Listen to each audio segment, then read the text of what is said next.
History is littered with the remnants of civilizations that once seemed permanent. We find their statues in the dust, and their cities abandoned to the desert, marking the spots where entire societies simply evaporated.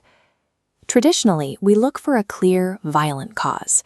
We blame the arrival of barbarian tribes at the gates, the tactical genius of an invading general, or the specific cruelty of a single monarch. But we need to look at three very different collapses: the sudden contraction of the Byzantine world in the 6th century, the systematic dismantling of ancient Greece, and the creation of the Atlantic slave trade. While these events are separated by thousands of miles and centuries of time, they are tied together by a shared internal logic. Once the invaders and generals are removed from the equation, a different, more calculating motive remains. By 568 AD, Emperor Justinian had successfully stitched the Roman world back together. Through constant warfare, he reclaimed Italy, secured North Africa, and held the frontiers against Persia. From his throne in Constantinople, the empire appeared to be at the height of its reclaimed power. Yet this expansion shattered almost immediately under his successor, Justin II. In a single generation, the Lombards seized northern Italy, the Avars tested the Danube, and the Persians launched a massive counterattack in the east. On the surface, it looks like a simple military defeat, a state overwhelmed by too many enemies on too many fronts. However, the internal records show a state that had hollowed itself out to pay for its own victories. Justinian's campaigns had left the state treasury burdened by debt, and in the words of his successor, reduced to utter exhaustion. Success had become a burden the empire could no longer afford to carry. With empty coffers and exhausted armies, the empire could no longer pay the subsidies that kept the borders quiet, or maintain the troops needed to hold its new territory.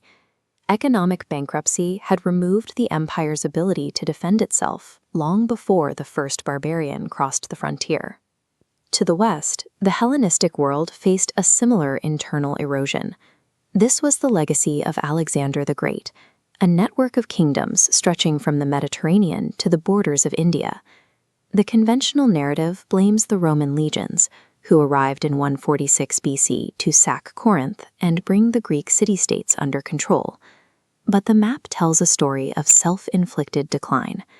For over a century, the successor kingdoms of Egypt and Syria locked themselves in the Syrian Wars, a series of 6 major conflicts fought over strategic border territories.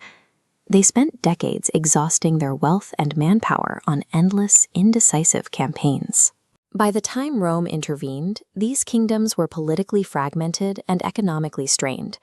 The relentless pursuit of territorial growth had drained the very resources required to maintain it. Rome did not have to dismantle a thriving civilization. They simply moved into the vacuum. This map shows the result: a dense administrative network designed to extract land and pull taxes from a population that had already spent its strength on internal wars.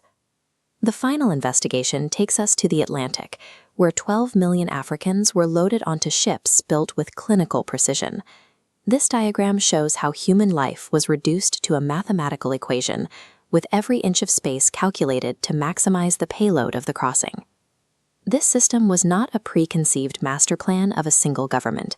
It was a network of logistics and credit that grew through a series of profitable steps.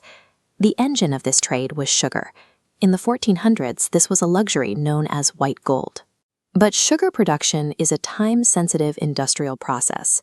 Cane must be cut, crushed, and boiled immediately to extract value. As indigenous populations were decimated by disease and indentured servants proved unable to survive the tropical climate, plantation owners sought a more controllable labor force. They needed workers who could be compelled to work 18-hour days during the harvest and who had no legal right to leave. This demand created a self-reinforcing cycle. European capital bought captives from coastal middlemen, who used the profits to buy the firearms needed to seize more people. Human beings became the fuel for an agricultural machine designed for maximum extraction. The Atlantic slave trade was the result of a cold logic that placed the efficiency of production above all other concerns. It was an atrocity driven by the demand for a predictable, manageable, and replaceable labor force. When we connect these three cases, a single pattern of behavior emerges. It is the drive for expansion and profit at the expense of the systems that actually sustain a society. A civilization becomes vulnerable when its survival is treated as secondary to its growth. Whether it is a state spending its future on current conquests or a trade system treating people as cargo, the focus shifts from stability to extraction. We see the results in the empty treasury of Justinian, the fractured kingdoms of Greece, and the generational trauma of the Atlantic trade. In each instance, the leadership managed a ledger that did not account for the long-term cost of their immediate gains.